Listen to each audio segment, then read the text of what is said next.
Oke, mari kita bersatu dalam doa. Bapa di dalam surga, kami mengucap syukur untuk penyertaan Tuhan dari pagi hingga malam hari ini.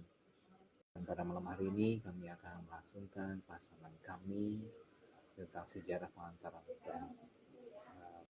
baru. Engkau pimpin kami dalam pembelajaran kami ya Bapak.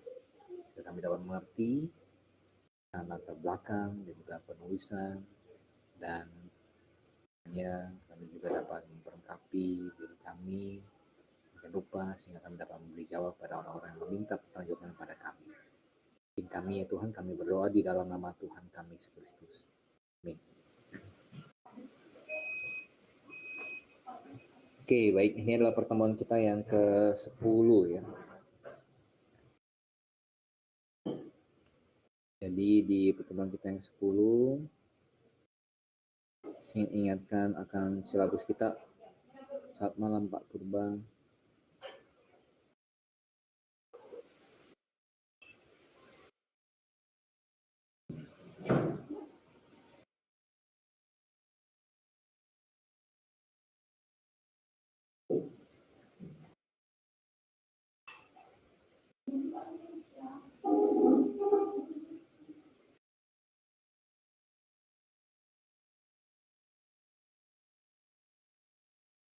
Ini objektif daripada kelas kita.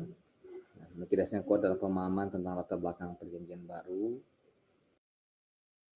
Kemudian tahu yang terjadi di dunia teologi mengenai latar belakang penulisan PB, karena PB dan Injil Sinoptik. Jadi tidak semuanya menerima dengan sepenuh hati bahwa kitab-kitab 27 kitab PB ini adalah firman Tuhan. Ya, ada yang meragukannya, kemudian ada yang berkata bukan yang namanya tercantum di situ penulisnya, tapi orang lain. Kemudian diharapkan mahasiswi tahu dan mampu mempertahankan posisi iman yang alkitabiah. Ya, kita sudah menjawab tentang Injil Sinoptik, ya, priority of Mark, kemudian lain-lainnya. Nah, kemudian saya ingin mengingatkan untuk tugas baca.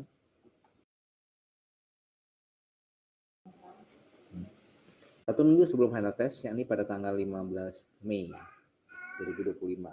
Sekarang ini tanggal 6 Mei. Jadi jangan lupa tugas baca. Kemudian ada tugas paper, itu juga sama, satu minggu sebelum final test, yakni pada tanggal 15 Mei.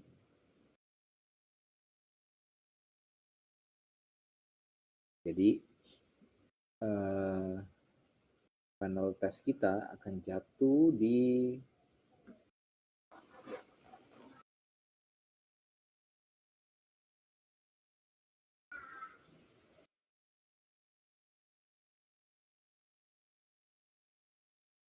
di 19 Mei ya.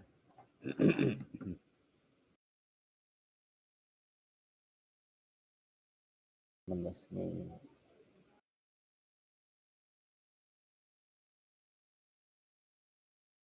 Ya. Yang di GITS jadwal final test kita jatuh di tanggal 19 Mei bukan?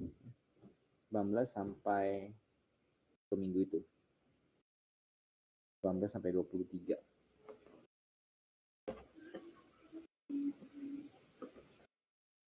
Ya, 6, kita masih ada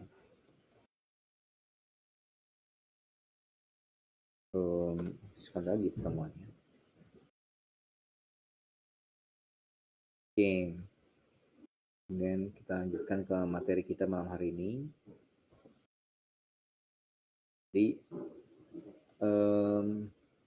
berkaitan dengan materi kita, ya, setelah kita melakukan Injil Sinoptik, kita berfokus kepada kitab-kitab yang menjadi perdebatan, ya, yang digolongkan ke dalam anti-legomena oleh Eusebius ataupun oleh Origen. Jadi karena kalau kita membahas keseluruhan 27 kitabnya, tampaknya tidak akan selesai. Jadi kita memfokuskan kepada kitab-kitab yang menjadi perdebatan, yang banyak diragukan sebagai firman Tuhan. Oke, kita sudah bahas tentang 1 dan 2 Yohanes. Kita mau masuk sekarang ke 3 Yohanes.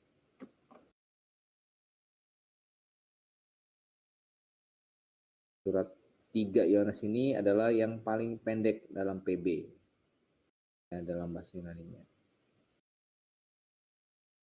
Surat 3 Yohanes adalah kitab terpendek dalam Perjanjian Baru.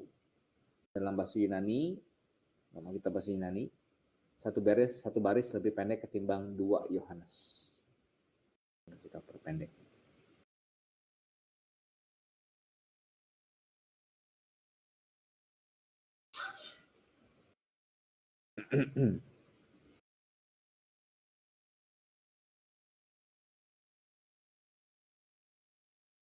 Saya tulis.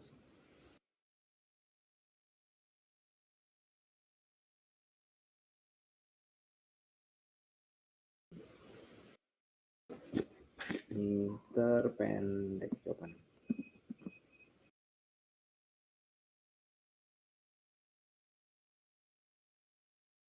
Surat 3 Yohanes. Oke, kepenulisan bukti eksternal. Bukti eksternal, Origen dan Eusebius memasukkannya ke dalam antilegomena. Ya, ini kita ulangi terus-menerus ya, istilah antilegomena, homologomena. Ya. Jadi saya harap kita semua yang sudah mengikuti kelas ini tahu ya. Nanti ini juga kalau nggak salah sudah saya keluarkan di soal ujian mitas. Apa yang maksud dengan antilegomena dan homolegomena? Ya, homolegomena. Jadi antilegomena adalah kitab-kitab yang diperdebatkan atau diragukan keautentikannya sebagai firman Tuhan oleh orang-orang tertentu, contohnya Origen dan Eusebius.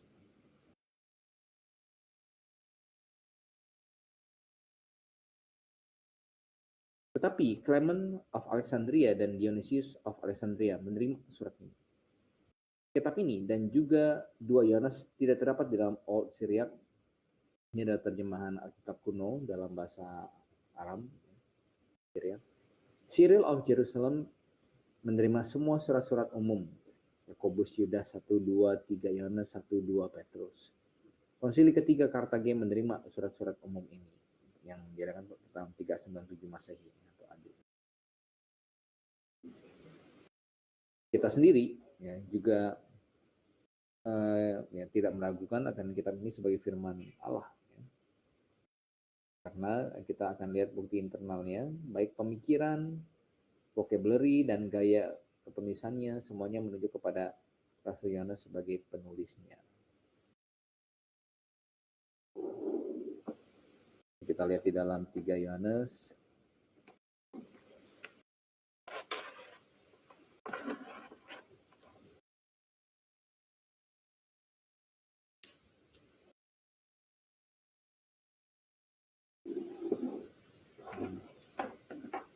Ada gaya kepenulisan. Gaya penulisan kebenaran diulangi beberapa kali. Yang kukasih dalam kebenaran, dalam ayat 1, mungkin saya tunjukkan.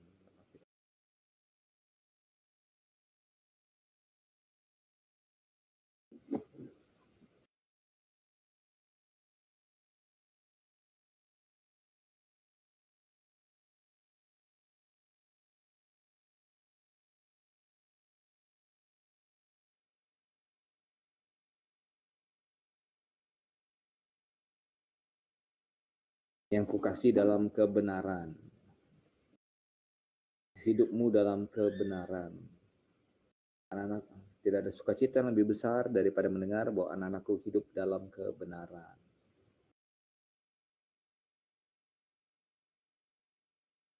Ini. Untuk kebenaran. Nah ini sama dengan dalam 2 Yohanes pasal 1. Kita mengenal kebenaran. Oleh karena kebenaran dalam kebenaran. Jadi dalam kebenaran. Vocabulary-nya sama ya, serupa dengan surat 2 Yohanes. Kemudian kita juga mendapatkan dan vocabulary-nya sama.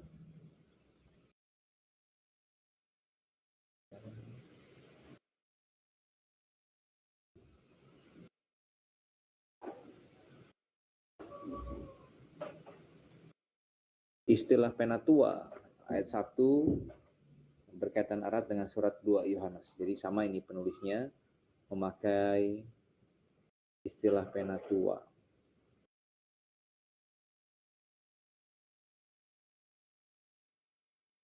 Satu, dari penatua kepada gadis yang kekasih. Dalam 2 Yohanes, dari penatua kepada ibu yang terpilih. Jadi sama-sama memperkenalkan dirinya sebagai penatua. Jadi tidak ada keraguan, kita menerimanya sebagai tulisan daripada Rasul Yohanes sendiri. Oke.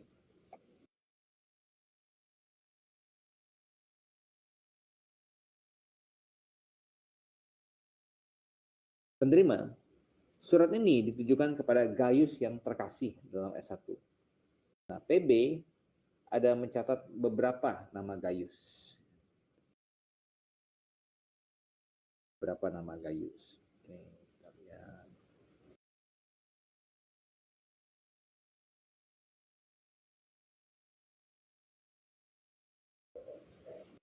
Yang pertama adalah Gaius dari Makedonia.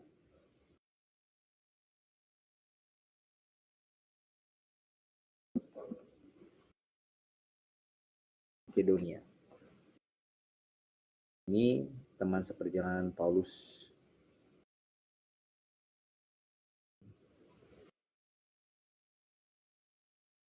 Teman seperjalanan Paulus dalam misi ketiganya.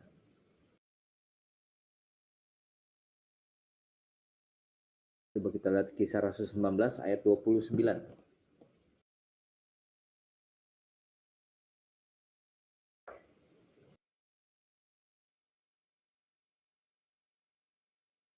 Ayat 29.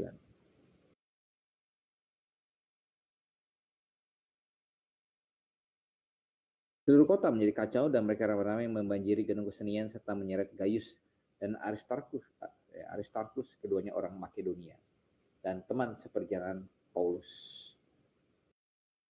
Gaius dari Makedonia.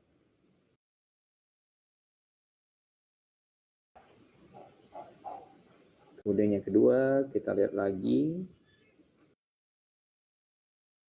Ada Gaius dari Derbe.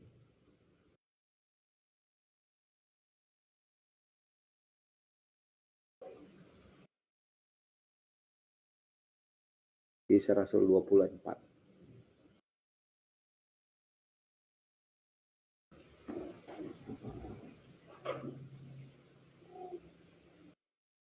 Tadi dari Makedonia, sekarang Gaius dari Derbe.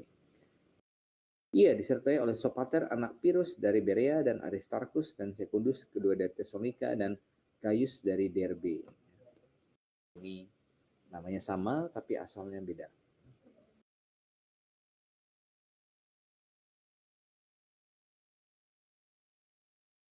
Kemudian yang ketiga kita lihat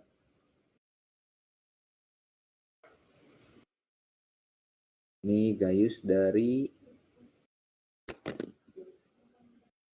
Korintus.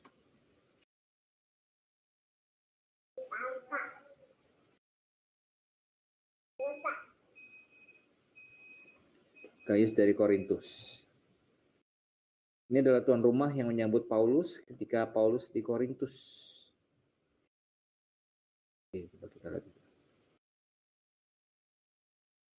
Dalam 1 Korintus 1:14.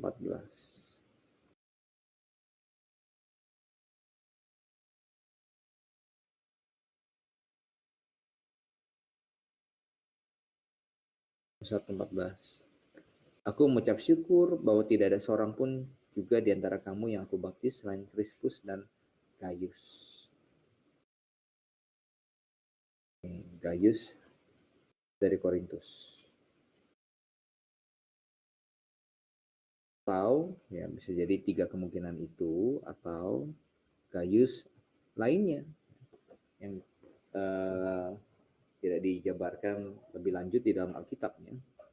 Bisa mungkin 3 Gaius itu, salah satu dari 3 Gaius atau Gaius lainnya.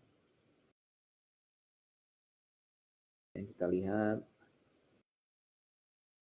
The Constitution of the Holy Apostles berkata bahwa ada Gaius lainnya yang ditabiskan sebagai seorang penilik di Pergamus oleh Rasul Yohanes. Tetapi karya ini, yaitu The Constitution of Holy Apostles itu, muncul di pertengahan abad keempat, ya, oleh karena itu tidak dapat diandalkan.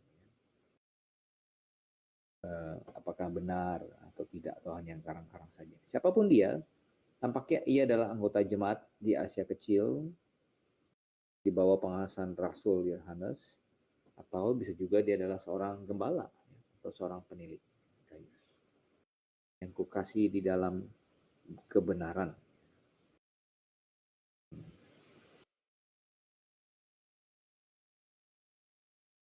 Oke, kemudian kita lanjut ke latar belakang dan tahun penulisan.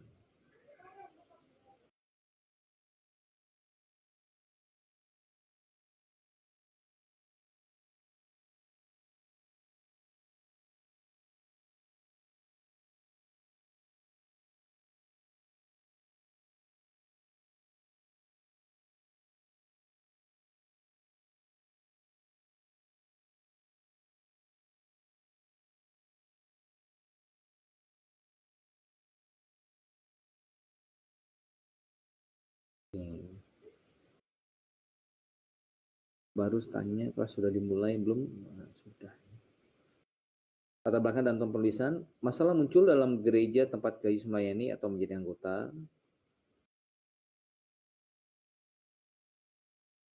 Para pengkhotbah keliling yang diutus oleh Rasul Yohanes telah mengunjungi ya, jemaat tersebut.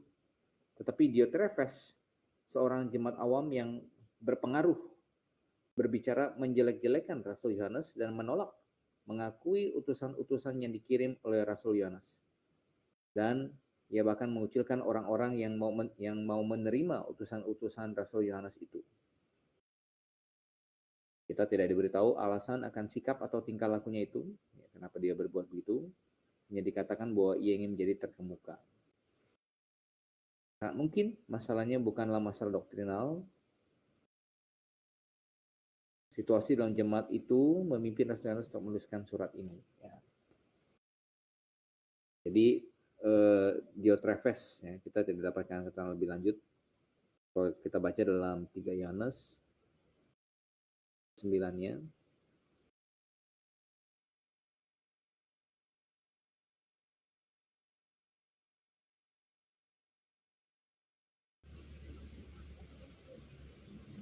tetapi Diotrephes yang ingin menjadi orang terkemuka di antara mereka tidak mau mengakui kami. Ini luar biasa. Sampai Rasul Yohanes saja tidak diakui oleh dia, oleh si Diotrephes ini. Pak Fremi, jadi Gaius dari mana yang diterima sebagai penerima kitab 3 Yohanes? Kita tidak tahu secara pasti, Pak Fremi. Jadi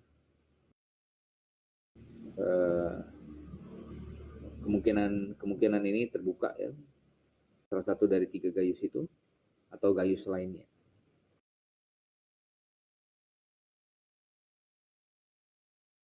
Nah, kita lihat bahkan di dalam jemaat mula-mula sudah ada orang yang berani untuk menentang akan Rasul Yohanes, jemaat mula-mula. Dan kita melihat tampaknya bisa jadi Diotrephes ini punya pengaruh. Mungkin dia orang kaya, mungkin dia yang punya tempat kebaktian, rumah. Biasanya yang saya amati dalam pengembalaan, Kami di Gramata sendiri itu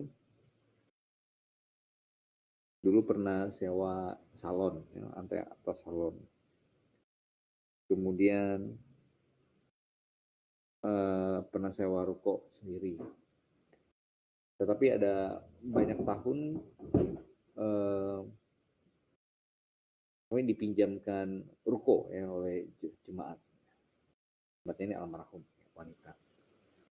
Nah, saya bayangkan kalau pria kemudian dipinjamkan tempat kebaktian, kalau dia tidak sungguh-sungguh ya, rendah hati dan tidak sungguh-sungguh eh, cintakan kebenaran, ya, mau taat, ya, tunduk pada otoritas, dia bisa menjadi seperti Diotrephes ini.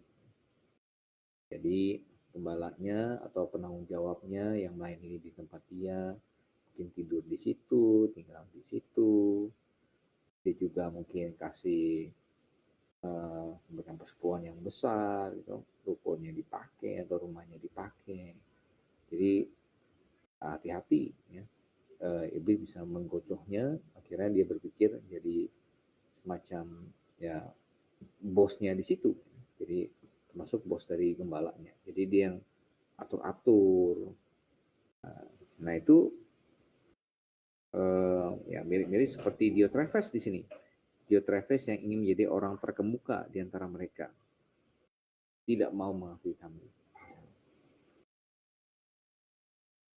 Uh, Spirit atau roh seperti Diotrephes ini ya bisa kita temui juga di banyak gereja-gereja pada saat ini. Ada orang-orang yang ingin tampil terkemuka. Ya mungkin dia lebih banyak omong ketimbang gembalanya gitu ya, atau berusaha untuk, tapi ingat bahwa cara Tuhan mengajarkan kepada murid-muridnya untuk menjadi besar, menjadi pemimpin, berbeda dengan cara dunia ini. Tuhan Yesus bilang kalau ada di antara kalian yang menjadi terkemuka atau yang terutama, ya, orang itu harus menjadi pelayan. Jadi pelayan. Jadi barang siapa yang ingin menjadi pemimpin, maka ia harus menjadi seorang pelayan. Nah ini terbalik ya. Menjadi terkemuka, justru dia harus yang eh, yang rendah hati, yang melayani orang lain.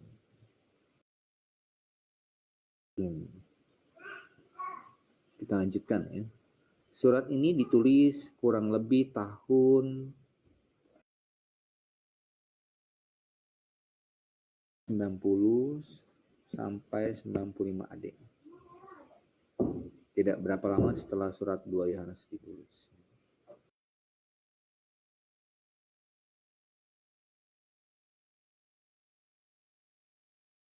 Sembilan puluh sampai 95 AD.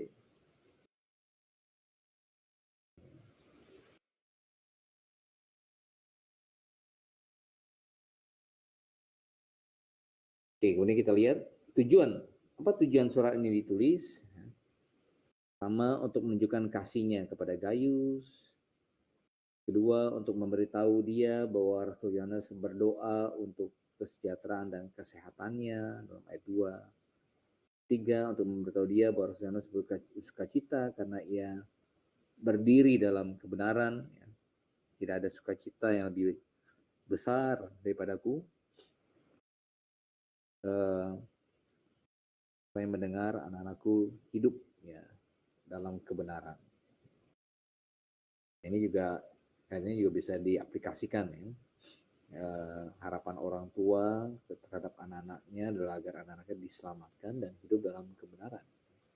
Nah, kalau anaknya dapatkan jodoh yang baik, pasangan hidup yang baik, kapan, yang karir bagus, puji Tuhan. Tapi Kalau dia dapatkan pasangan yang mapan, yang baik, tapi dia tidak diselamatkan, ya tidak mengenal Tuhan, tidak mengenal hidup dalam kebenaran, sama saja bohong. Ya. Nih.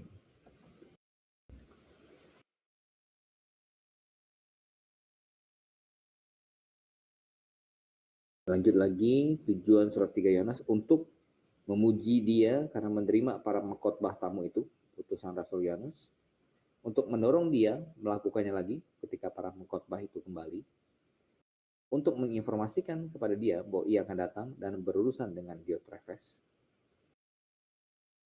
untuk memberikan pujian kepada Demetrius. Nah, mungkin pembawa surat ini. Jadi ada 2D. Yang satu D-nya buruk, Diotrephes, yang satu baik, ya, Demetrius.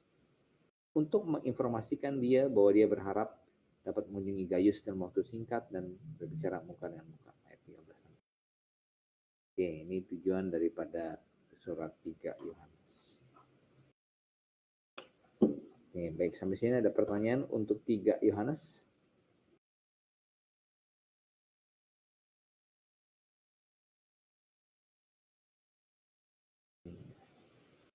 Baik, kalau 3 Yohanes tidak ada pertanyaan, kita akan masuk ke antilegomena terakhir dari 7 antilegomena yang diperdebatkan, diragukan.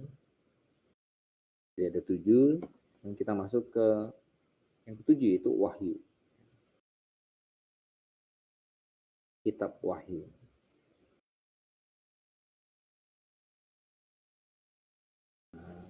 Ingat, 7 antilegomena.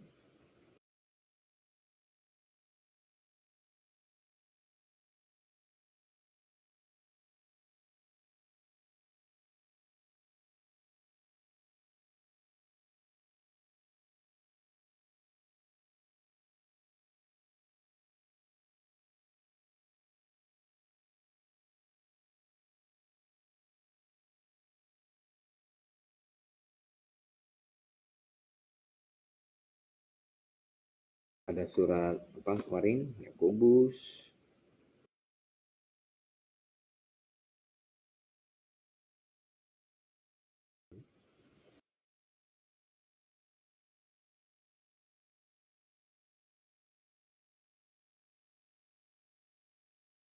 yang ada surat Yudas, kita sudah lalui ini,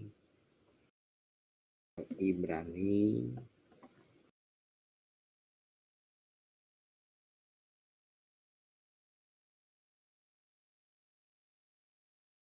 dua Yohanes,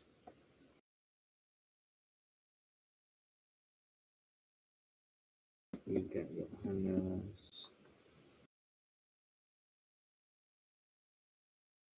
dua Petrus, ya, Wahyu. Ya, ini nanti lagi mana. Baik, sekarang kita masuk ke antilegomena yang terakhir, itu Wahyu. Kita akan lihat terlebih dahulu ke penulisan.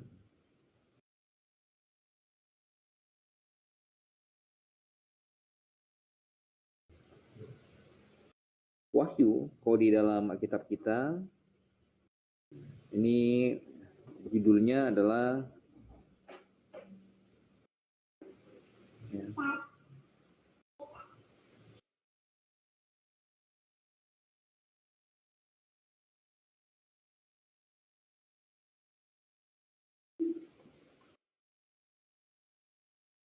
Wahyu.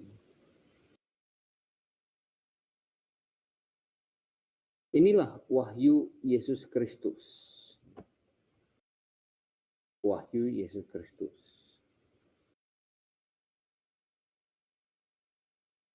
Kalau di dalam kitab saksi Yehova, kalau dalam bahasa Inggris kan Revelations, ya. Wahyu, Revelation, wahyu. Di kitab saksi Yehova mereka terjemahkan bukan dengan wahyu tapi penyingkapan, oke juga, ya, sama. Penyingkapan, di reveal, disingkapkan. Di Revelation bisa wahyu, penyikapan itu sama. Baik, kita lanjutkan. Bukti eksternal. Justin Martyr berkata bahwa Yohanes, salah satu dari rasul-rasul Kristus, bernubuat bahwa mereka yang percaya dalam Kristus kita akan tinggal untuk 1000 tahun di Yerusalem. Jadi Justin Martyr percaya akan milenium, ya, bahwa ada yang namanya kerajaan milenium. Nah, untuk milenium sendiri, ini akan lebih detail dibahas dalam kitab Wahyu dan eskatologi.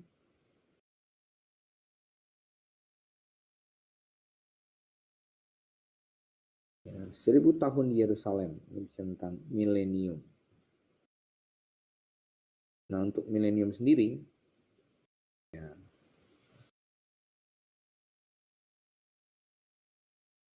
ini ada 3 pandangan.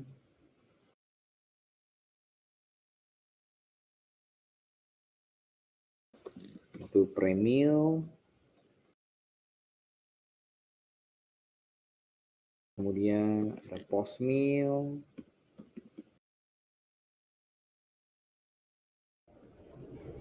ada amil. Pandangan premil adalah pandangan yang mengajarkan bahwa Tuhan Yesus akan datang sebelum milenium, kerajaan 1000 tahun. Jadi dia datang dulu, baru muncul kerajaan 1000 tahun. Jadi kerajaan 1000 tahun real. Kemudian kalau postmil mengatakan Tuhan post, ya, setelah Tuhan Yesus akan datang setelah 1000 tahun. Jadi menurut pandangan postmil ini, kita manusia yang berusaha untuk mewujudkan kondisi dunia yang damai, baru Tuhan Yesus akan datang. Dulu sebelum Perang Dunia Pertama dan Kedua, pandangan postmil ini bertumbuh dengan subur. Jadi masing-masing orang Kristen berupaya untuk membangun satu dunia yang damai, ya. Baru Tuhan Yesus akan datang. Tetapi ketika terjadi Perang Dunia Pertama plus Perang Dunia Kedua, akhirnya pandangan postmil ini lambat laun menyusut supporternya dan akhirnya berubah menjadi amil.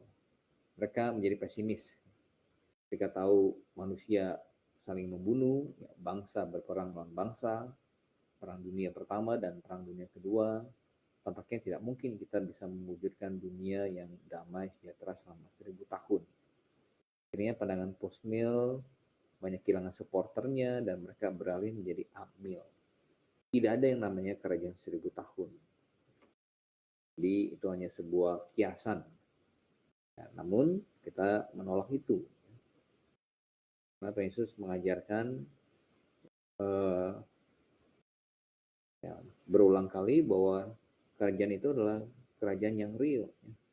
Di dalam doanya, jadilah datanglah kerajaanmu, kita sudah juga bahas dalam Matius, ya. Kerajaan sorga yang akan meluluhlantahkan semua kerajaan di dunia. Kemudian juga ada penglihatan Daniel 70 kali 7 masa, dalam kitab Wahyu tentang 1000 tahun, kemudian kondisi dunia yang berbeda. Nah, itu semua menunjukkan kerealan, ya, daripada kerajaan 1000 tahun.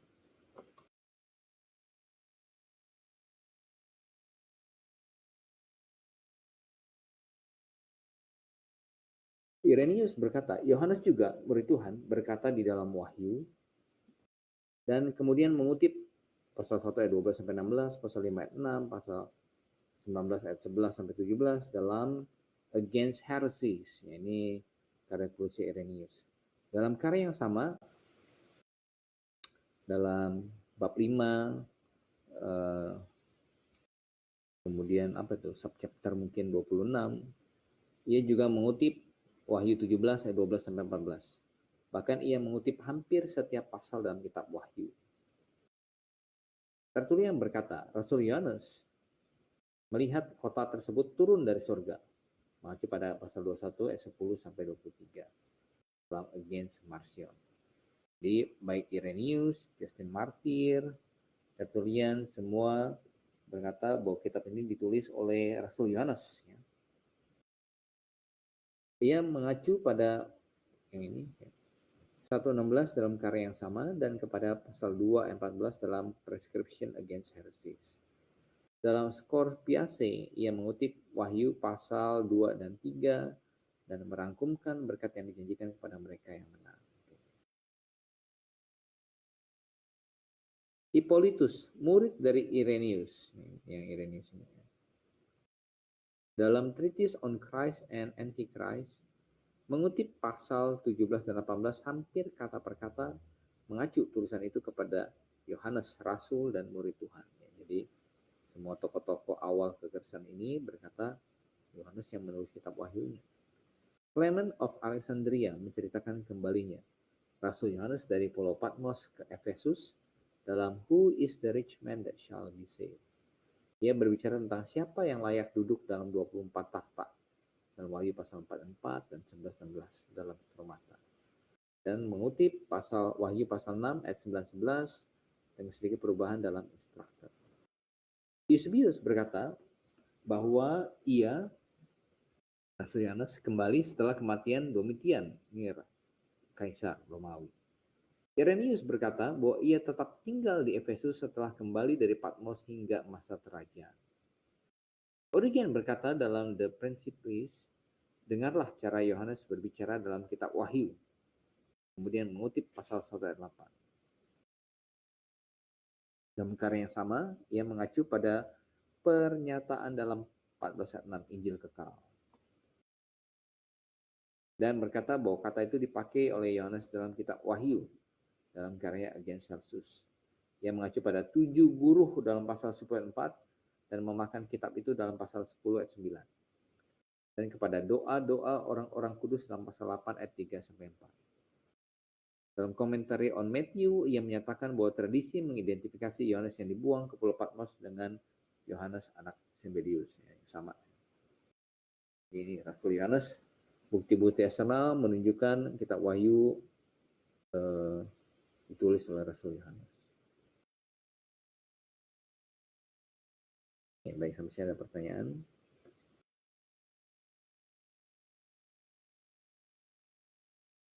Kalau tidak ada, kita lanjut.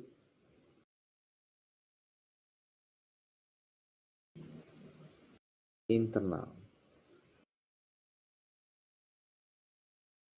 Bukti internal.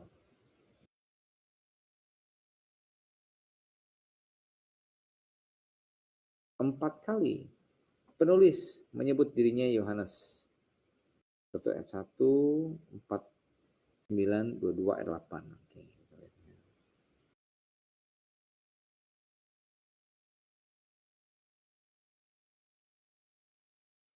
Ayat 1, ia telah menyatakan dirinya kepada hambanya Yohanes. Kedua, Yohanes telah bersaksi. Keempat, dari Yohanes. Lihat tadi pasal 22. Dan aku Yohanes, akulah yang mendengar dan melihat semuanya itu. Oke, jadi ada 4 kali.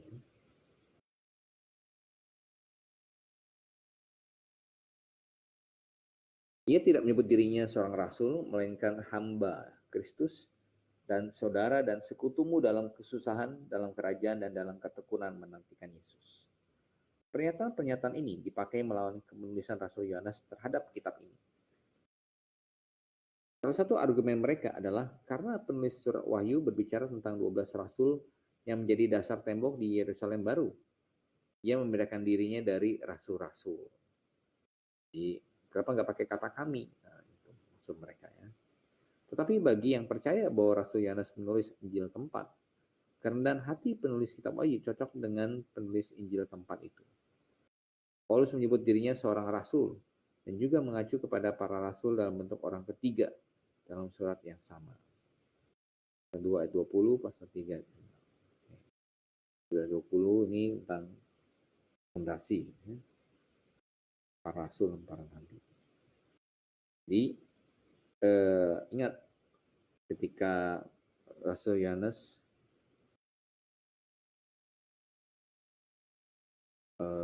dia menulis kitabnya, kitab Wahyu, dia menulis berdasarkan inspirasi daripada Roh Kudus. Jadi dengan jelas di sini dipakai kata aku ya, dengan orang pertama di sini point of view-nya. Dalam Wahyu pasal 1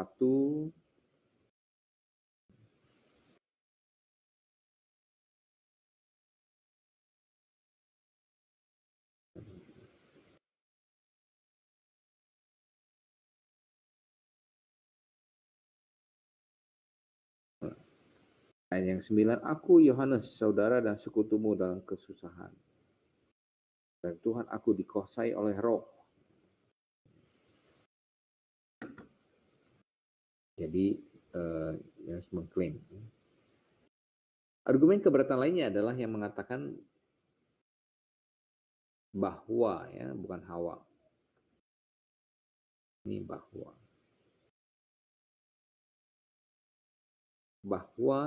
ada perbedaan vocabulary dalam kitab Wahyu dengan kitab-kitab Yohanes lainnya.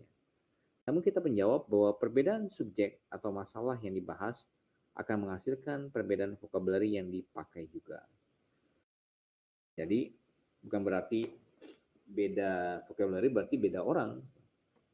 Ya, kalau saya mengajar kepada mahasiswa teologi, mungkin saya akan menggunakan istilah-istilah teologi, obatan, kemudian ya, revelation, iluminasi, soteriologi. Tapi kalau misalkan saya mengajar mengajar kepada anak TK, ya, tentu saya tidak memakai istilah-istilah itu, ya mereka nggak ngerti. Jadi kalau saya mengajar teologi, ya premil, postmil, amil, tapi kalau saya mengajar matematika, ya itu nggak ada hubungannya dengan premil, postmil, amil. Hubungannya dengan misalkan trigonometri atau ritme, segala macam. Jadi perbedaan subjek atau masalah yang dibahas akan menghasilkan perbedaan vocabulary yang dipakai juga. Terlebih lagi, dalam kitab Wahyu, sang pelihat dibawa dari penglihatan ke penglihatan lainnya dan nampaknya segera menuliskan hal-hal yang dia lihat. Sementara dalam kitab-kitab yang lain, sang penulis dengan tenang mengumpulkan dan mengatur bahan tulisannya. Yohanes yang menulis ini sedang ada di Pulau Patmos. Dan para tokoh-tokoh awal kekristenan menyatakan bahwa Rasul Yohanes lah yang diasingkan ke pulau itu. Di pasal 1 ayat 9, aku Yohanes berada di pulau yang bernama Patmos oleh karena firman Allah dan kesaksian diberikan oleh Yesus. Kita percaya sepenuhnya bahwa Rasul Yohanes lah yang menulis kitab Wahyu. Tidak persoalan ya. Harusnya ada pertanyaan untuk kepenulisan. Tidak ada, kita lanjut ke nomor 2, latar belakang.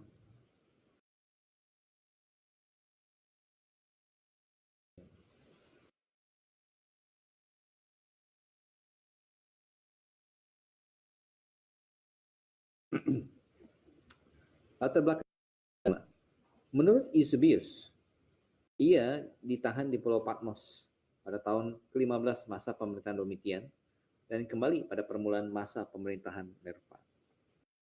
Ia menulis kepada 7 gembala dari 7 gereja di Asia Kecil.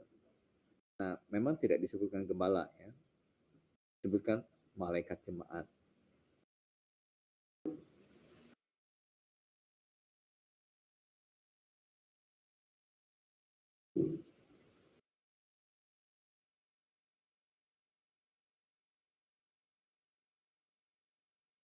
Tuliskanlah kepada malaikat jemaat di Efesus. Ada yang gitu nih.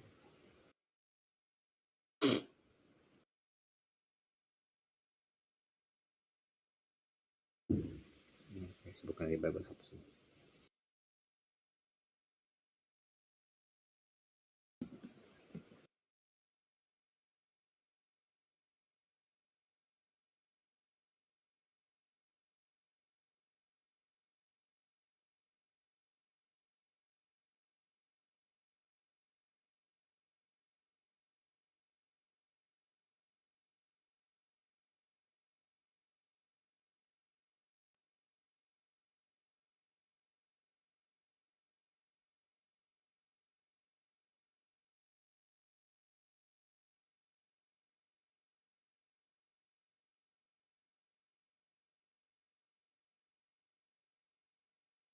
Wahyu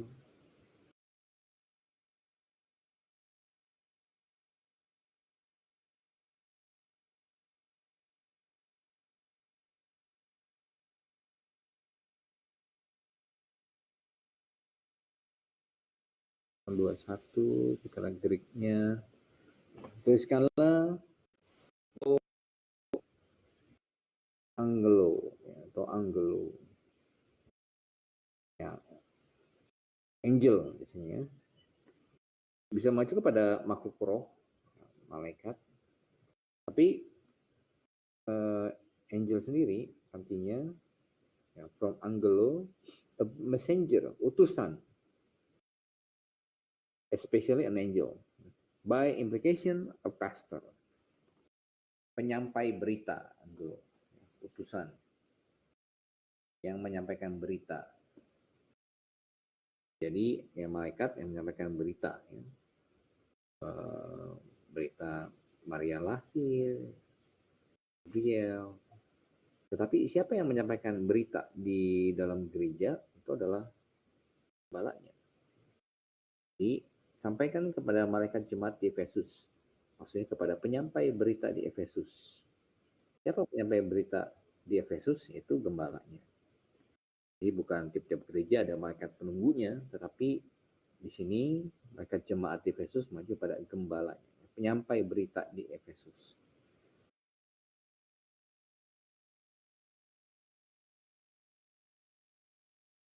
Jadi ia menulis kepada 7 gembala dari 7 gereja di Asia Kecil, Efesus, Smyrna, Pergamus, Tiatira, Sardis, Philadelphia, dan Laodikia. 1. Gereja-gereja tersebut adalah gereja-gereja yang real. Jadi benar-benar ada, ya, eksis. Di Asia Kecil itu sekitar daerah Turki pada hari ini. Efesus, Smyrna. Gereja-gereja tersebut adalah gereja baptis. Kenapa dikatakan baptis? Ya karena mereka semua adalah orang-orang yang telah mengakui dosanya, bertobat dan percaya, kemudian dibaptis dengan selam. Ya. Semuanya selam. Jadi gereja tersebut adalah gereja baptis. Mereka menggambarkan gereja-gereja PB di sepanjang zaman. Gereja-gereja tersebut bukanlah menggambarkan 7 masa gereja dari sejarah gereja Katolik dan Protestan. Nah, ini penting. Hari ini banyak pandangan yang beredar bahwa 7 gereja itu melambangkan 7 masa gereja. Mulai dari Katolik sampai Protestan yang terus berlanjut hingga masa gereja Laodikia. Itu masa gereja abad 19 dan 20.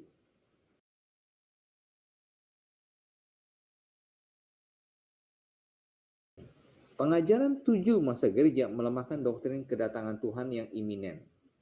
Iminen itu maksudnya bisa kapan saja bisa datang. Kalau misalkan ini 7 gereja itu melambangkan 7 masa gereja, oh sekarang kita masih ada di gereja zaman gereja Pergamus nih, oh santai aja. Tuhan Yesus nanti baru datang nanti di masa gereja terakhir Laodikia, ya kita masih jauh. Ini tidak sesuai dengan doktrin kedatangan Tuhan yang iminen, yang kapan saja bisa terjadi. Jadi Efesus, Smyrna, Pergamus, Tiatira, Sardis, Philadelphia, dan Laodikia adalah 7 gereja yang real, yang eksis pada masa Rasul Yohanes hidup. Ada mereka semua. Jadi tidak melambangkan 7 masa gereja. Masa gereja Efesus itu berarti Katolik. Ya. Kemudian mulai akhirnya masa gereja Smyrna.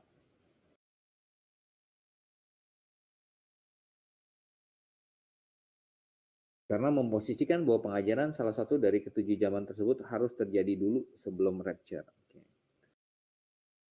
Anggota-anggota jemaat harus mendengar apa yang disampaikan oleh Roh Kudus kepada para gembala dan memperhatikannya. Ya, terbahkan dan terima. Misalnya ada pertanyaan?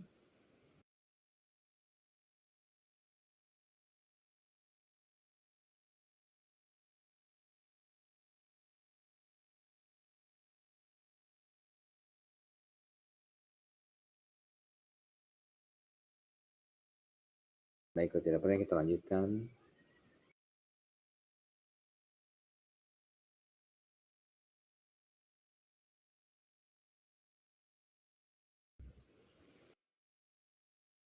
Karena Domitian menjadi kaisar mulai AD 81 sampai 96 dan Yohanes dibuang ke Pulau Patmos pada masa pemerintahannya, maka kitab ini sangat mungkin ditulis tahun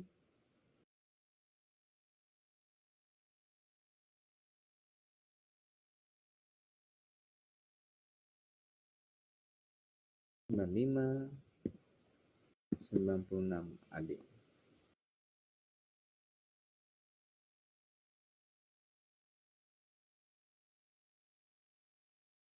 Sampai 96 AD.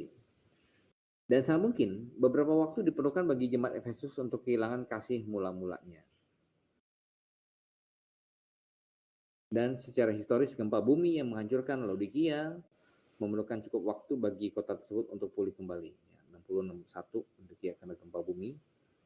Kemudian kalau ada muncul jemaat gereja di Laodikia berarti sudah pulih nih.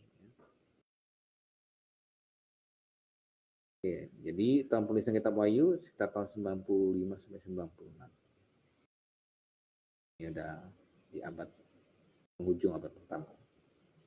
Metode pendekatan dan penafsiran. Oke.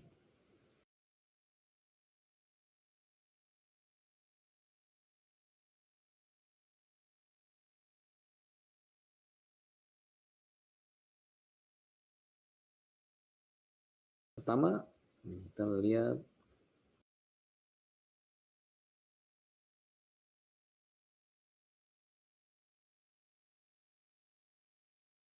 adalah metode spiritual.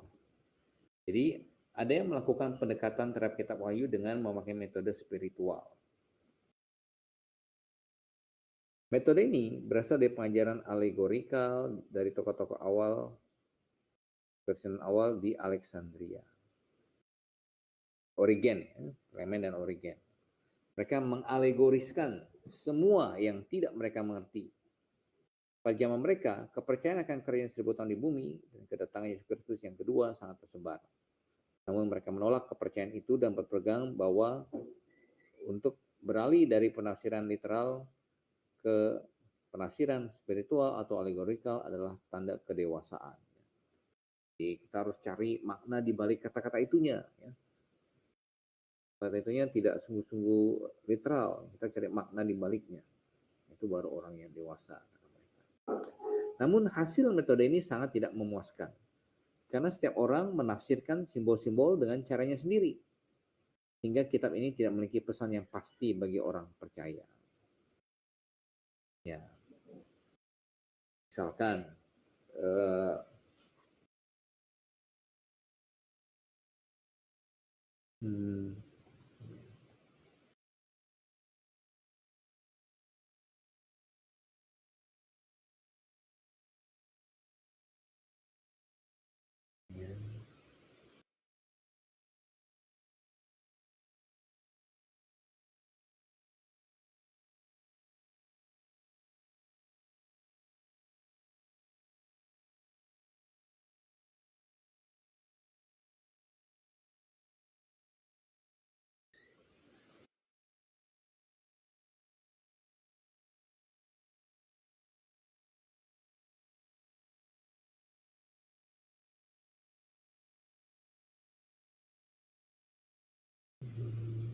oke. Ya.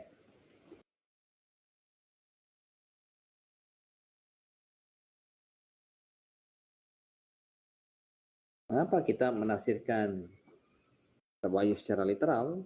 Satu, Karena tujuan utama Alkitab adalah untuk mengkomunikasikan kebenaran kepada manusia, bukan untuk menyembunyikannya. Metode penafsiran literal ada satu metode penafsiran yang objektif. Mereka yang menafsirkan alegoris biasanya karena kurang iman. Rumput-rumput habis terbakar, gitu. Kan turun hujan api bercampur dengan es. Masa sih kita nggak pernah lihat, kurang iman. Apa Allah tidak sanggup melakukan itu? Sanggup. Tuhan Yesus dan para rasul menafsirkan PL secara literal. Alkitab diinspirasikan kata demi kata. Nah, ini adalah contoh. Ini Matthew Henry. Dia ini amil, tidak percaya kerja 1000 tahun. Jadi lihat bagaimana dia menafsirkan secara kitab Wahyu secara alegorikal. Ini metode spiritual. Ini berkaitan dengan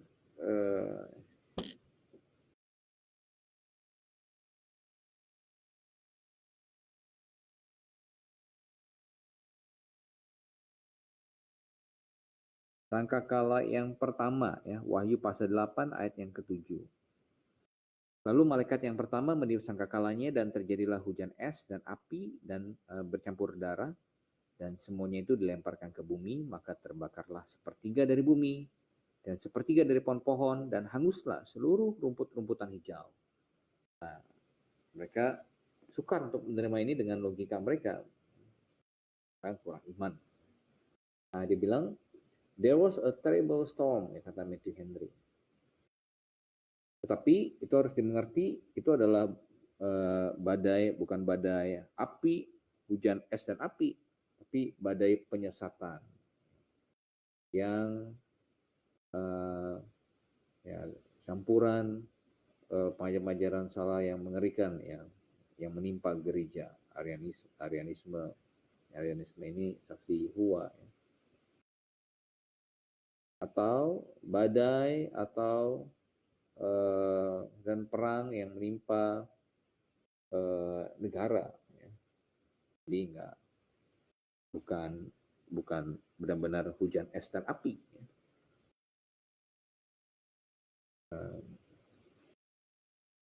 Kemudian however, here we observe it was a very terrible storm, fire and hail and blood. Sungguh suatu campuran yang aneh, ya. Api, es dan darah. Kemudian dikatakan jatuh menimpa sepertiga dari pohon, sepertiga dari rumput, dan membakar semuanya. Jadi sepertiga dari pohon itu maksudnya sepertiga dari clergy, kaum imam. Dan sepertiga dari rumput, akar rumput. Ya, akar rumput ini berarti mengacu kepada ini jemaat awam, ya, akar rumput. Kalau pohonnya itu imamnya. Ini kreatif juga, ya. Jadi pohon itu menggambarkan imam, pendetanya, yang rumput, akar rumput menggambarkan jemaat awamnya. Kurang lebih ya begitu. Jadi, nah ini contoh metode spiritual.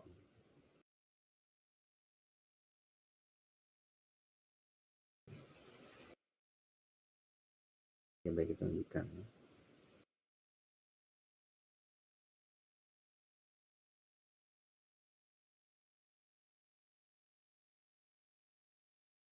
Bentuk modern dari metode ini melihat kitab Wahyu sedang menggambarkan konflik antara gereja dengan kuasa-kuasa jahat di sepanjang dispensasi kekristenan. Bukan sebagai nubuatan ilahi akan suatu peristiwa yang spesifik, tapi sebagai indikasi prinsip-prinsip yang sedang berkonflik. Metode ini nampaknya melewatkan fakta bahwa kitab ini mengklaim dirinya sebagai kitab nubuatan. Jadi nubuatan berarti bicara tentang peristiwa yang akan terjadi, yang akan datang. Dan hal itu mengerucut pada kedatangan Tuhan yang kedua. Jadi kita tidak setuju dengan metode spiritual ini. Yang kedua, pendekatan kedua, ini ada metode yang namanya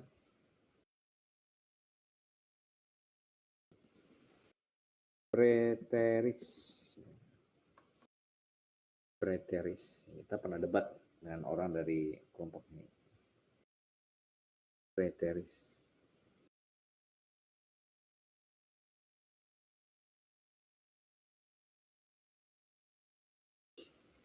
Teori ini ya, berpandangan bahwa secara praktis seluruh isi kitab Wahyu telah tergenapi. Penganut preteris yang lebih tua berpandangan bahwa Wahyu 6-11 telah digenapi dalam penghinaan dan jatuhnya musuh-musuh gereja, yakni kaum Yahudi yang suka menganiaya jemaat, dan pasal 13-19 utamanya dalam pemerintahan Nero, sisanya sama samar, kecuali pasal 21-22 jelas bersifat masa depan. Pandangan preteris modern berpula dari Jesuit Alcazar. Dia berpandangan bahwa pasal 4-11 kitab Wahyu mengacu kepada konflik gereja dengan Judaisme, pasal 12-19 dengan paganisme, sementara pasal 20-22 berbicara tentang kemenangan gereja. Arti-arti aneh yang diberikan kepada simbol-simbol dalam kitab Wahyu dan dalam metode ini sudah cukup untuk mendiskreditkan metode ini sendiri. Jadi, misalkan ada kalau kita lihat contoh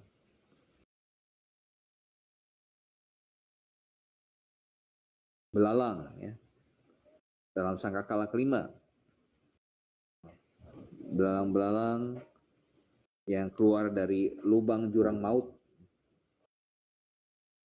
mempunyai kuasa seperti kalajengking, kemudian rupanya seperti kuda, di atas kepala mereka ada yang menyerupai mahkota emas, muka mereka seperti muka manusia, rambut mereka seperti rambut perempuan, gigi mereka seperti gigi singa. Ya. Jadi, ini mereka artikan dengan bermacam-macam ya artinya.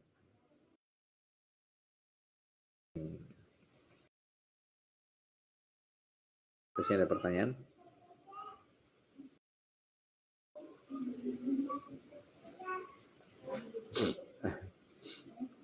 Metode preteris.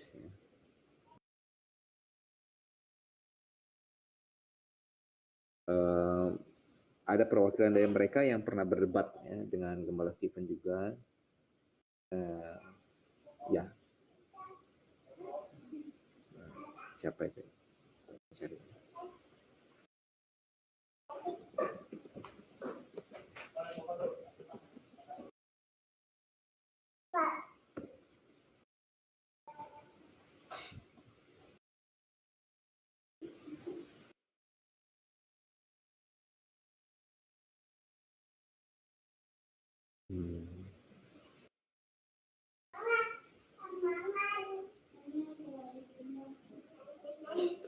Kita ada pernah debat itu.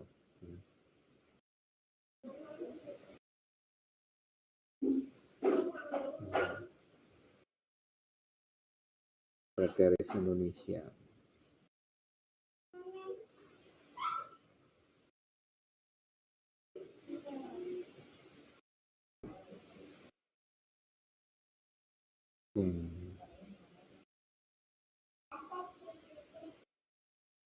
Anda juga mungkin bisa di search lagi di YouTube-nya Grafe ya, ada perdebatan Gembala Stephen.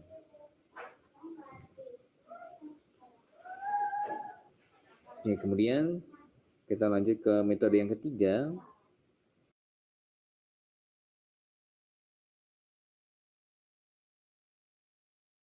Metode pendekatan bagaimana menafsirkan kitab Wahyu ini, ada yang namanya metode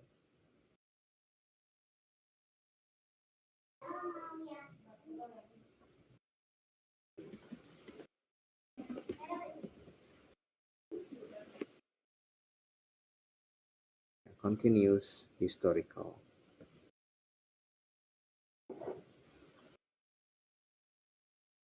Metode continuous historical. Metode ini percaya bahwa kitab Wahyu mengcover seluruh sejarah gereja mulai dari masa Rasul Yohanes hingga akhir zaman. Berengaud abad ke-9 nampaknya adalah yang pertama mengusulkan metode ini. Namun metode ini baru populer di abad ke-12. Metode ini menafsirkan 4 sangkakala adalah nubuatan tentang penggulingan kerajaan Romawi, sangkala kelima dan keenam mengacu pada jatuhnya Saracen dan bangsa Turki, dan binatang dalam pasal 13, dan wanita berkain ungu dalam pasal 17, keduanya mengacu kepada kepausan. Namun kita melihat metode ini memiliki kesulitan terhadap detail dari buku ini. Kalau metode ini benar, berarti sebagian besar di kitab Wahyu telah terjadi. Namun perbedaan-perbedaan penafsiran simbol-simbol di antara mereka yang memegang metode ini adalah bukti yang kuat bahwa metode ini tidak dapat dipakai, karena mereka kesulitan juga menjelaskan simbol-simbol itu. Ya, jadi mereka akan cocok logi gitu. Kemudian metode keempat,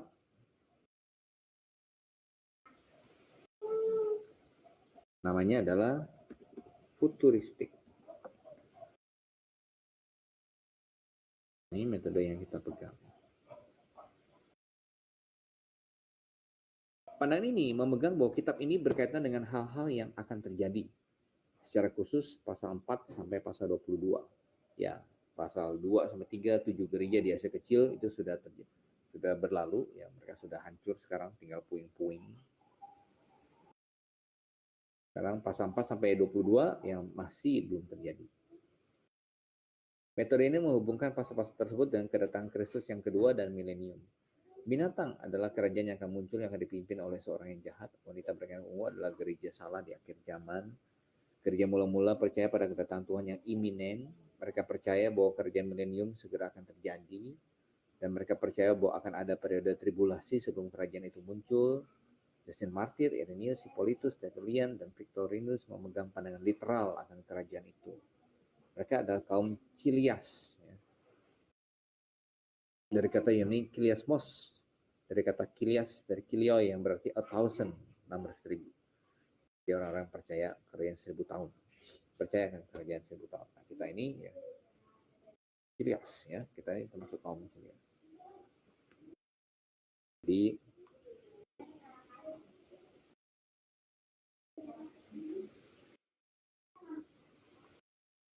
ya ini metode yang kita pegang, ya.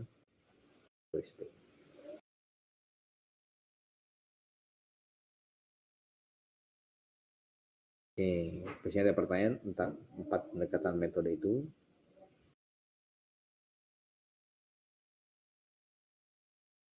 Baik, kalau tidak ada kita lanjutkan. Tujuan untuk menunjukkan kepada para pelayannya hal-hal yang akan segera terjadi. Cara Tuhan memandang waktu berbeda dengan cara kita. Selain itu, PB secara konstan menggambarkan kedatangan Tuhan sudah dekat. Oleh karena itu kita diminta berjaga-jaga dan menantikan Dia di segala waktu. Klausa ini tidak berarti bahwa penggenapan akan segera dimulai, tetapi bahwa kita harus menantikannya bisa terjadi kapan saja di masa yang akan datang. Ya, jadi tidak ada yang menghalangi satu peristiwa yang perlu terjadi agar Tuhan Yesus datang. Kalau kita lihat di dalam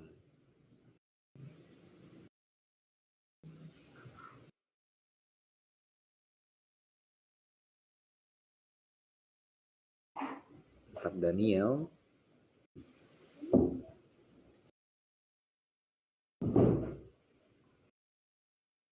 pasal yang ke-9, 70 kali 7 masa, 24. 70 kali 7 masa telah ditetapkan atas bangsamu dan atas kotamu yang kudus, untuk menyiapkan kefasikan, mengakhiri dosa, untuk menghapuskan kesalahan, untuk mendatangkan keadilan yang kekal, untuk menggenapkan penglihatan dan nabi, dan untuk mengurapi yang maha kudus. 70 kali 7 masa. Dan ketahuilah dan pahamilah, dari saat firman itu keluar, yakni bahwa Yerusalem akan dipulihkan dan dibangun kembali, sampai pada kedatangan seorang yang diurapi. Seorang raja ada 7 kali 7 masa, dan 62 kali 7 masa lamanya kota itu akan dibangun kembali dengan tanah lapang dan pariknya di tengah-tengah kesulitan. Nah,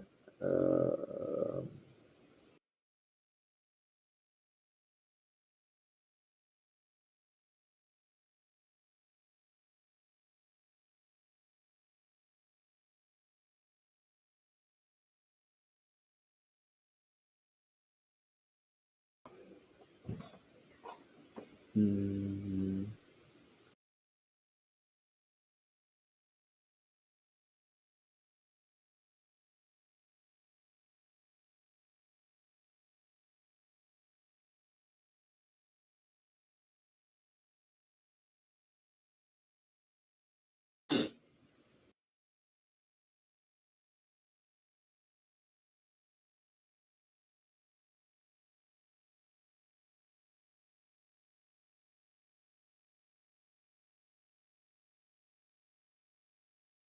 tujuh puluh kali 7 masa. 7 masa.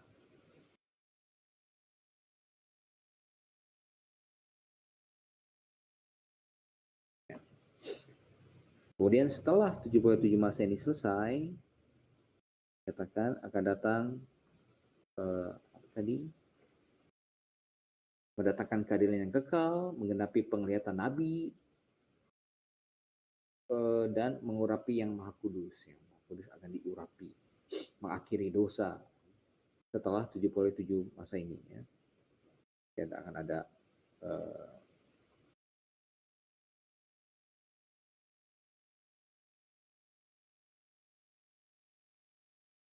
di sini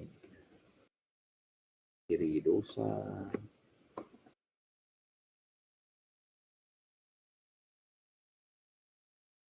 maju aja deh.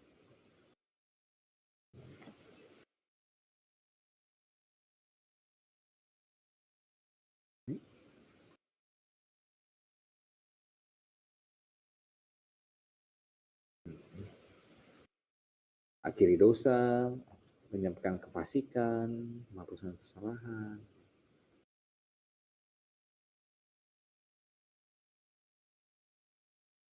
menyampaikan kefasikan, dan menghapuskan kesalahan, terus genapi penglihatan, rapi yang Maha Kudus. Maha Kudus. Setelah 70 kali 7 masa ini.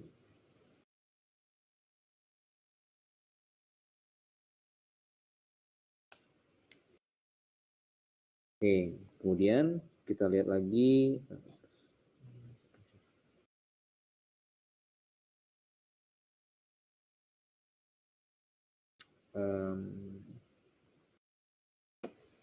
kapan dimulainya? Ya. Kapan dimulainya? Kita lihat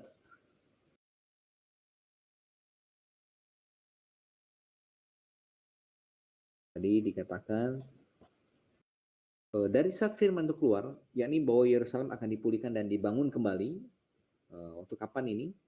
Daniel itu Yerusalem sudah hancur ya, 586. 586 Yerusalem dan Bait Suci sudah dihancurkan. Dan mereka dibawa ke Babel yang 70 tahun. Yakni bahwa Yerusalem akan dipulihkan dan dibangun kembali. Kapan nih? Pada zaman siapa? Ini pada zamannya Nehemia.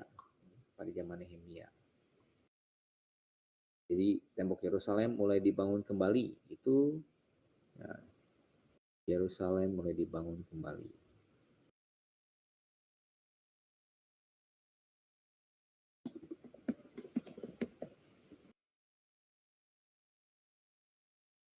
Itu tahun 545. Ya,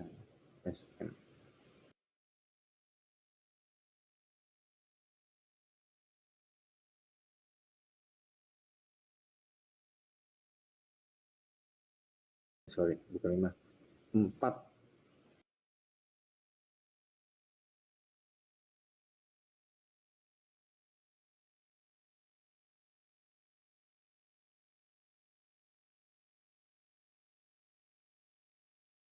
Empat, 586 kan hancur, dibuang ke Babel.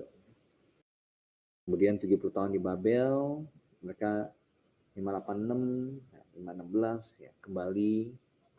Kemudian Zerubabel mendirikan Bait Suci-nya. 445 Nehemia menyusul membangun kembali kota Yerusalem. Kemudian kita lanjutkan, dikatakan lagi akan dipulihkan dan dibangun kembali sampai pada kedatangan seorang yang diurapi seorang raja. Ada 7 kali 7 masa dan 62 kali 7 masa lamanya. Kota itu akan dibangun kembali dengan tanah lapang dan paritnya, tetapi di tengah kesulitan. Sesudah ke-62 kali 7 masa itu akan disingkirkan seorang yang telah diurapi, padahal tidak ada salahnya apa-apa. Ini yang paling jelas di sini ya. Sesudah 62 kali 7 masa itu. Jadi kalau kita lihat ya, jadi 77 ya, 7 kali 7 masa plus 62 kali 7 masa, berarti sudah berapa? 69 kali 7 masa ya. Akan disingkirkan seorang yang telah diurapi. Siapa ini? Kalau bahasa Inggris, Messiah will be cut off. Ini Yesus Kristus. Ini total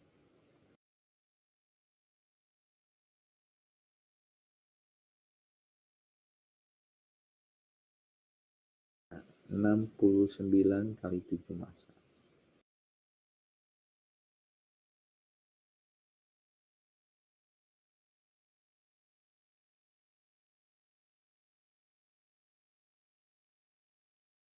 Nah, sampai di sini ya. Yesus disalibkan, merah.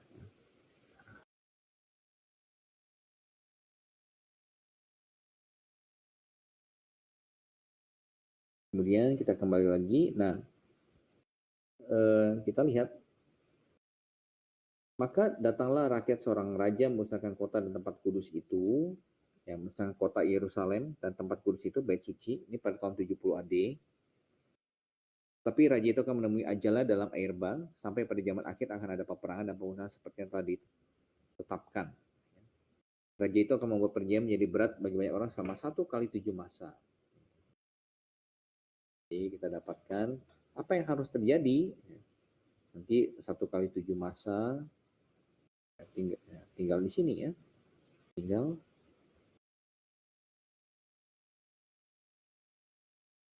tinggal 1 kali 7 masa.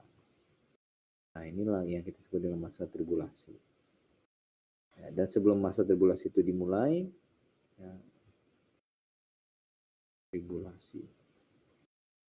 Katakan, ya, kota Yerusalem harus dihancurkan, dan kemudian bait suci ya harus dihancurkan. Itu tahun 70 AD ya, dekat-dekat sini. 70 AD 70 AD Yerusalem dan bait suci dihancurkan oleh Jenderal Titus. Jadi tidak ada peristiwa yang kita nanti lagi untuk dimulainya masa tribulasi. Jadi bisa dimulai kapan saja. Tentu harus terjadi pengangkatan dulu. Dengan demikian pengangkatan juga berarti iminen, bisa terjadi kapan saja. Nih. Kita kembali ke kita. Tujuan tadi sampai ya. Menantikan bisa terjadi kapan saja di masa yang akan datang. Karena ya, suci sudah hancur.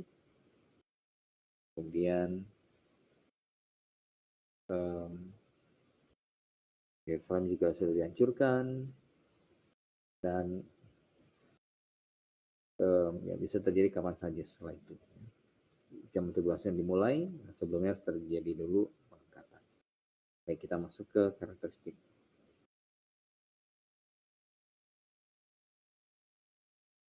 Yohanes diperintahkan untuk menulis sebanyak 12 kali. Dan 1 kali untuk tidak menulis. Kitab ini penuh dengan angka 7.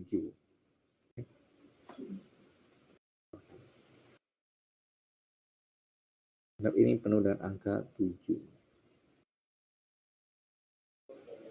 Gemeterai, 7 sangkakala, ya. Kemudian 7 cawan.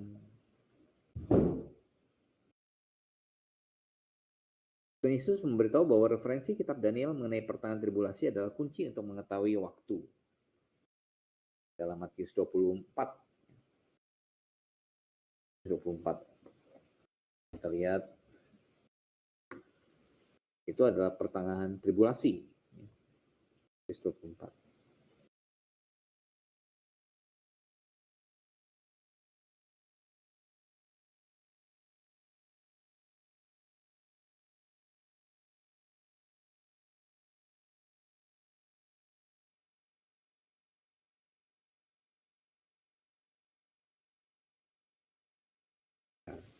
Jadi apabila kamu melihat pembinasa keji berdiri di tempat kudus, menurut firman yang disampaikan oleh Nabi Daniel, para pembaca hendaklah memperhatikannya, maka orang-orang Yudea haruslah melarikan diri ke pegunungan. Itu berarti sudah masuk ke 3,5 tahun yang kedua, yang pertengahan tribulasi.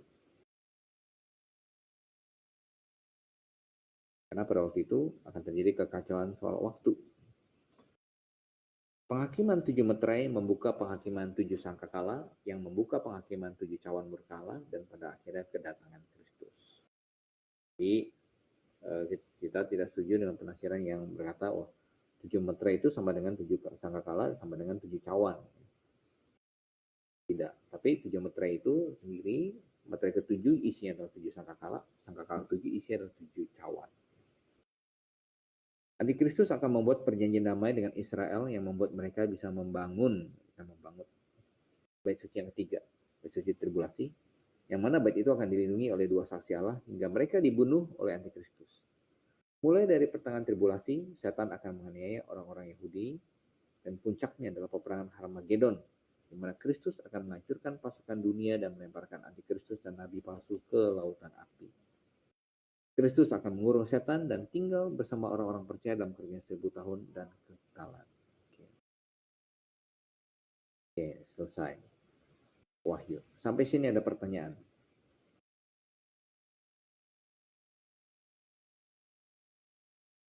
Ada pertanyaan? Jadi antilegomena kita selesai. Injil sinoptik juga sudah.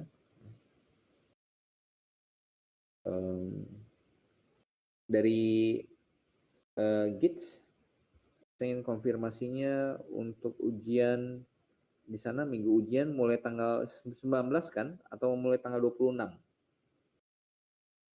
19 Mei atau 26? Tahu saya sih tanggal 19 Mei. Kalau tanggal 19 Mei, berarti kita masih punya waktu 1 kali lagi. Ya, 1 kali lagi. Baik, ada pertanyaan? Ulang Pak, Premil, Postmil, dan Amil. 19, oke. Lagi. Tadi saya ada tulis. Ya, ini mana ya? Pre itu artinya sebelum. Milenium ya, sebelum kerajaan 1000 tahun. Artinya Tuhan Yesus akan datang dulu, baru kerajaan 1000 tahun dimulai. Ya. Tuhan Yesus akan datang sebelum kerajaan 1000 tahun. Pos ini artinya sesudah, setelah. Pandangan postmil adalah pandangan yang percaya bahwa Tuhan Yesus akan datang setelah kita, ya, manusia di bumi atau orang-orang percaya, orang-orang Kristen bisa mengkristenisasi seluruh dunia, mewujudkan kerajaan 1000 tahun yang damai di bumi, baru Tuhan Yesus akan datang. Dulu, sebelum Perang Dunia Pertama dan Kedua, pandangan ini bertumbuh dengan subur. Mereka berupaya untuk mengkristenkan semua negara, semua bangsa dengan harapan Yesus akan datang. Tapi, begitu meledak Perang Dunia Pertama, ditambah Perang Dunia Kedua, akhirnya mereka semakin pesimis dan pendukung pandangan ini semakin menghilang, beralih. Karena tampaknya nggak mungkin nih, ya. Kita manusia bisa saling mengasihi atau segala macam, malah kita saling bunuh-bunuhan kok, ya, perang. Akhirnya para pendukung pandangan postmil mengubah haluan mereka menjadi amil.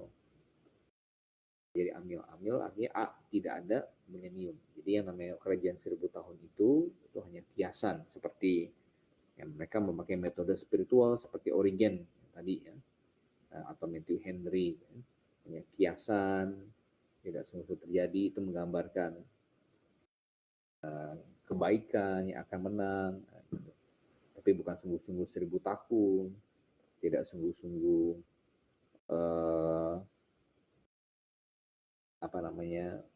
singa akan makan rumput dengan domba. Nah, tidak semua baptis premil, ada baptis juga yang amil, ya. Nah, kita tidak setuju dengan itu. Ya. Oke, baik. Kalau tidak ada pertanyaan lagi, ya, kita selesai sampai di sini. Saya akan berusaha untuk upload lagi berarti ya, dari yang terakhir.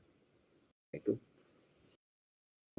masih ada satu kali pertemuan lagi di tanggal 13-nya. Tanggal 12 kan Waisak ya, ada seminar musik di Grafe. Tanggal 13-nya itu kita masuk. Oke, baik. Kalau tidak ada hal lainnya, ya kita akan tutup kelas kita pada malam ini.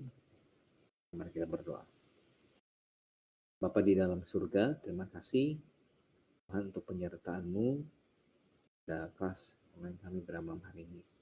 Supaya Tuhan pimpin dalam pembahasan kami, mempelajari berbagai macam latar belakang, penulisan, tujuan daripada firman-Mu dapat membuka akan wawasan kami, juga mengingatkan kami akan kebenaran-kebenaran firman-Mu Tuhan.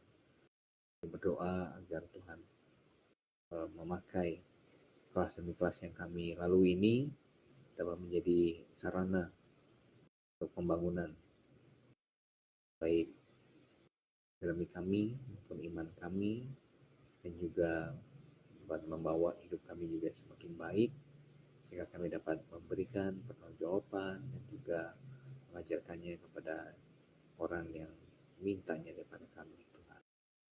Kami berdoa mohon Kau sertai juga kami dalam istirahat kami.